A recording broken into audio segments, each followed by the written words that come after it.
안녕하세요. 과학사 김호연입니다. 자, 오늘 이 시간에는 이제 과학에 대한 철학적 접근 두 번째 주제에 대한 이야기입니다. 여러분, 우리들의 교과서 20페이지, 21페이지 내용이 되겠습니다. 지난 시간까지 우리는 이제 귀납주의적 과학관에 대한 한계에 대한 말씀을 드렸어요. 그래서 지난 시간에 우리가 관찰을 통해서 무언가 가설을 만들어낸다거나 또는 이제 결론을 도출을 함에 있어서 관찰이 가지고 있는 결정적인 단점 뭐였죠? 그렇죠. 관찰의 이론 의존성, 그리고 귀납주의적 방법에 있어서의 단점, 지식의 비확증성에 대한 말씀을 드렸어요. 요거 잘 정리를 해 놓으시면 되고요. 그 다음에 이제 문제점을 말씀을 드렸으니까 이제 역시 순서는 거기에 대한 해결 방안에 대해서 이제 과학 철학자들이 어떻게 생각을 했는지에 대한 말씀을 드리려고 합니다. 그래서 먼저 이 귀납주의적 과학과는 사실은 인류가 지금까지 살아감에 있어서, 지금도 예외는 아니고요, 인류가 살아감에 있어서 과학을 한다는 사람들은 모두 다 그렇게 과학을 접근을 합니다. 그래서 우리가 이런 걸 뭐라고 하느냐면, 뭐 이건 외우실 필요는 없는 거지만 논리 실증주의라고 해요. 쉽게 말씀드리면 이 논리를 만들어내는 데 있어서 실제적인 증거들을 수집을 한다. 무슨 말씀이죠? 귀납적 방법을 통해서 결론을 도출을 하는 방법들을 우리가 논리 실증주의라고 이야기를 하는 거야. 그런데 앞 시간까지 계속 말씀을 드리지만 이 방법에는 굉장히 큰 단점이 있기 때문에 이거를 이제 보완하기 위해서 실제로 우리 과학은 그렇게 발전하는 게 아니야 라고 이야기를 한 사람이 있습니다. 자, 그분이 누구냐면 포퍼라고 하는 사람이야. 이 포퍼는 사실은 사회과학을 공부하시는 분들에게 더 유명합니다. 뭐 저도 제목만 알고 있지만 뭐 열린 사회와 그 적들 뭐 이런 책으로 아주 유명한 분인데, 이분이 이제 오스트리아에서 평생을 이제 태어나고 이제 자라고 공부를 하고 학문을 연구했던 사람입니다. 근데 이 오스트리아 빈의 이때 당시의 환경은 굉장히 막시즘이라고 들어보셨나요? 그래서 공산주의, 사회주의를 통해서 대학이 많이 있었는데 그쪽에 이제 대학생들이 그런 걸 통해서 부조리한 사회를 이제 개혁해보자, 뭐 이런 운동이 굉장히 많이 일어나고 있던 시절입니다. 그런데 이 포퍼라고 하는 분은 거기에 대해서 이제 반론을 해요. 자, 어떤 식이냐 하면 이런 거예요. 무언가가 이제 논리적으로 실증이 된다. 그러니까 실제로 어떤 결론이 내려진다는 건 있을 수 없다는 거야. 그렇죠? 왜냐하면 지식은 비확증성이 있기 때문이다. 내가 지난 시간에 말씀드렸지만 내가 백조를 아무리 몇만 마리, 몇십만 마리를 봐서 그 백조가 전부 하얀색인 걸 관찰을 했지만 그렇다고 백조는 하얗다라는 결론은 내릴 수가 없다. 왜? 어디선가, 지구상의 어디선가 어떤 백조는 까만색일 수도 있다라고 하는 거야. 그래서 뭔가를 실증은 내릴 수 없는데 그러면 뭔 할 수 있느냐? 지금 나와 있는 이론에 대해서 반대는 할 수 있다는 거야. 쉽게 태클은 걸 수 있다는 거야. 이해돼요? 태클은 걸 수 있다. 그래서 그 태클을 우리가 뭐라고 부르느냐? 반증이라고 불러요.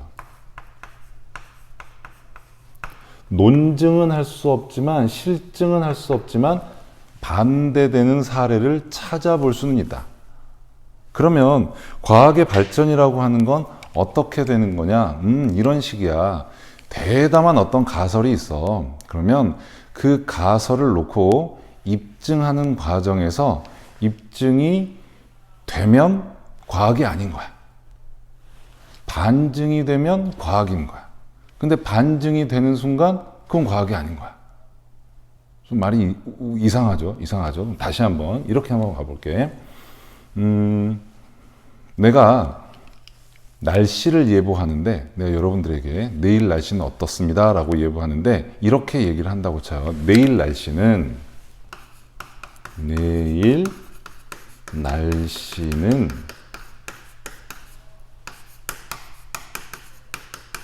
좋습니다. 또는 좋을 것입니다. 라고 얘기를 한다고 쳐요. 그러면 이 사실은, 제가 말씀드린 이 명제는 어때요? 반증이 가능합니까? 불가능합니까? 가능하죠. 왜요? 지금 오늘을 살고 있는데 하루만 더 살아보면 돼. 내일 아침에 눈을 떠서 날씨가 좋으면 제 주장이 맞는 거고요. 날씨가 안 좋으면 제 주장은 틀린 거예요. 이해돼요? 그래서 포퍼는 이렇게 얘기해요. 내일의 날씨는 좋을 것이다 라고 하는 건 반증이 가능하다. 반증이 가능하다는 얘기는 얘는 과학이다 라고 하는 거예요. 반증이 가능해야 과학이다 라고 하는 거예요.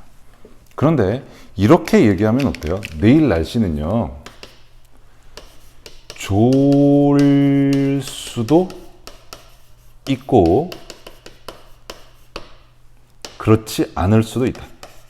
그렇지 않을 수도 있다.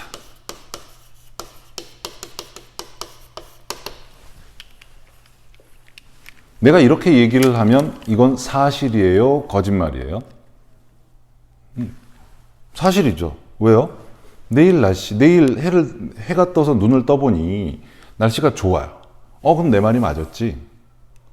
내일 눈을 떠서 창밖을 보니까 비가 와요. 거봐, 내 말이 맞았잖아. 좋을 수도 있고 안 좋을 수도 있고 모든 이야기를 다 해버리니까 이건 과학이 아닌 거야. 그래서 포퍼는 이런 건 과학이 아니다 라고 얘기를 합니다. 이해돼요? 그래서 학문을 분류를 할 때 어떤 거는 과학이고 어떤 거는 과학이 아니냐, 모르겠어요. 여러분들 이제 문과니까 이제 인문사회학에 대해서 좀 관심이 있으신 분도 있을 텐데, 인문과학, 사회과학이라는 말을 하잖아요. 이런 것들은 과학이라고 할 수가 없습니다. 누구의 입장에서? 포퍼의 입장에서. 왜요? 사회과학은요, 반증이 불가능합니다. 반증이 불가능해요. 예를 들어볼게요. 사회과학 중에 대표적인 게 이제 종교학이라고 할 수 있죠. 종교학, 다른 종교들, 여타의 다른 종교들도 있지만, 이런 거 한번 생각해 봐요. 오마이 갓드가 인류는 심판을 받을 것이다. 어디서 많이 들어보셨죠? 인류는 언젠가 심판을 받을 것이다 라고 얘기를 합니다. 그 얘기를 어디에서 해요? 성경책에서 합니다. 근데 성경책에서 그런 얘기들이 쭉 나오면 여기에 대해서 주장하는 사람들은 이렇게 얘기를 해요. 이거 봐. 성경에 보니까 모든 인류는 심판을 받는 날이 있을 거야. 그러면 다른 사람들이 이제 반증을 하는 거죠. 태클을 걸어요. 언젠데? 아직 그런 일 없잖아. 그러면 이걸 옹호하는 사람들은 이렇게 얘기하죠. 언젠가는 될 거야. 아직 때가 안 된 거야. 맞아요? 아직 때가 안 된 거야. 그럼 그런 식으로 이야기를 하면 반증을 할 수가 없는 거죠. 왜? 인류가 없어질 때까지 계속 거기에 대해서 도전을 하겠지만 거기에 모든 것들을 다 그냥 무시하면 되는 거잖아요. 아직 때가 아닌 거야 라는 말 한마디로. 그런 것들이 이제 과학이 아닌 거야. 됐어요? 그래서 이 포퍼는 가장 중요한 건 뭐다? 반증을 할 수 있는, 반증이 가능한 것을 과학이라고 하고, 반증할 수 없는 이론은 과학이 아니라고 구분할 수 있다라고 표현을 합니다. 자, 그래서 포퍼의 반증주의를 다시 한번 정리해 봅시다. 우리들의 책 20페이지 아래쪽에 있는 그림입니다. 자, 일단은 기본적인 첫 번째 순서는 똑같습니다. 제일 먼저 우리 뭔가 학문을 하기 위해서는 문제를 인식하게 돼요. 그리고 이 문제에 대해서 포퍼는 이렇게 얘기해요. 결론을 내릴 때는 대담한 결론이 나온다. 다시, 결론을 내릴 때는 대담한 결론이 나온다. 그래서 그걸 우리가 대담한 가설이라고 합니다. 여기에서 대담한이라는 표현을 쓰는 이유는 뭐냐 하면 반증이 중요하잖아요. 그러면 반증을 받을 수 있는 어떤 도전을 내가 받을 수 있으려면 그 가설은 대담해야 된다는 거야. 이해돼요? 대담해야 된다는 거야. 그리고 나서 여기에 대한 여러 가지 예측들을 하게 되고요. 이 나름의 검증 과정을 거치게 됩니다. 그래서 만약에 이 대담한 가설에 대해서 살아남았다, 즉 검증 과정을 거쳤다라고 하면 이제 어떻게 되는 거죠? 자, 여기서 잘 보셔야 돼. 가설 연역적 방법에서는 가설을 검증해서 살아남으면 어떻게 되는 거죠? 결론이 되는 거죠. 하지만 칼 포퍼는 이렇게 얘기하는 거야. 살아남았어? 그럼 살아남은 게 아니라 아직 죽지 않았어. 잘 생각하셔야 돼. 아직 죽지 않았어. 또 다른 반증 사례가 있을 수 있어. 그러니까 다시 한번 도전을 해보는 거야. 반증을 하기 위해서 다시 한번 도전을 해보는 거야. 자, 만약에 검증을 해봤더니 틀렸어. 이 대담한 가설이 틀려버렸어. 그러면 이제 어떻게 해야 돼? 또 다른 대담한 가설을 세워보는 거야. 그러니까 결국에 어때요? 자, 잘 보세요. 잘 보세요. 가설 연역적 방법에서는 가설을 세우고 가설을 검증하고 나서 그 검증 결과에서 살아남은 가설은 결론이 되었어요. 그런데 반증주의에서는요, 가설을 세우고 이 가설을 검증하는 과정에서 살아남은 애는 결론이 되는 게 아니라 아직 반증을 못 받은 상태가 되는 거야. 이해돼요? 그런 식으로 쭉 순환을 한다는 거야. 당연히 검증해서 버텨내지 못하면 가설을 새로 세워야 하는 거고요. 그래서 이렇게 끝이 없이 계속 순환하면서 과학은 발전한다 라고 주장을 하게 됩니다. 그래서 우리가 반증주의에 의미를 두면 뭐라고 할 수 있냐면, 과학은 결론이 딱 내려지는 것이 아니라 점진적으로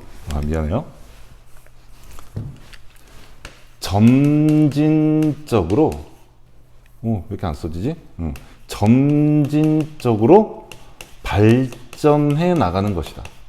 다시 한번, 과학이라고 하는 건 어떤 결론이 딱 정해지는 것이 아니라 점진적으로 계속해서 발전해 나가는 것이다. 그리고 나서 이제 우리 교과서에 이제 옆에 유사과학이라는 게 나와요. 유사과학이라는 게 나와.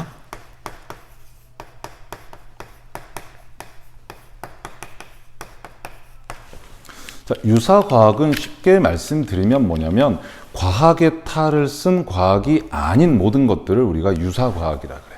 이해돼요? 그래서 역사적으로 보면 이런 게 있어요. 공산주의, 여러분들 공산주의 할 때 이제 공산주의가 그 원시 공산주의에서 뭐 중세로 넘어오고 근대로 넘어오고 자본주의로 넘어오고 거기에서 프롤레타리아 혁명을 통해서 공산주의가 돼서 공산주의가 마지막 사회 구조이다 라고 마치 사회 진화론적으로 이렇게 쭉 타임라인을 설정을 해 놓는 거예요. 이런 것들에 대한 주장을 과학이라고 얘기를 해요. 근데 이건 과학이 아니라는 거야. 왜 과학이 아니에요? 공산주의자들이 이야기하는 자본주의의 멸종, 자본주의의 멸망, 그리고 공산주의의 시작은 언제가 될지 검증할 수가 없어요.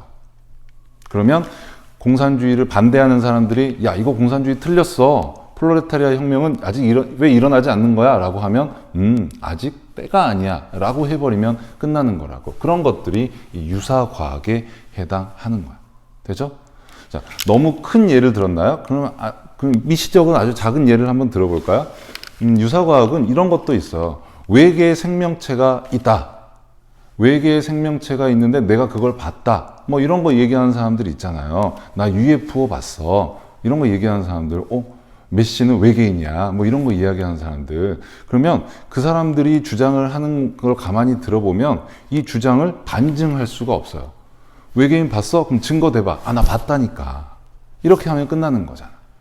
그래서 가끔씩 이제 뭐 여담이긴 합니다만은 UFO를 보고 이제 외계인한테 이렇게 잡혀갔던 사람들 증언 같은 게 있어요. 뭐 그런 사람들이 이제 보통 사이비 종교의 교주들이 많이 그렇게 하잖아요.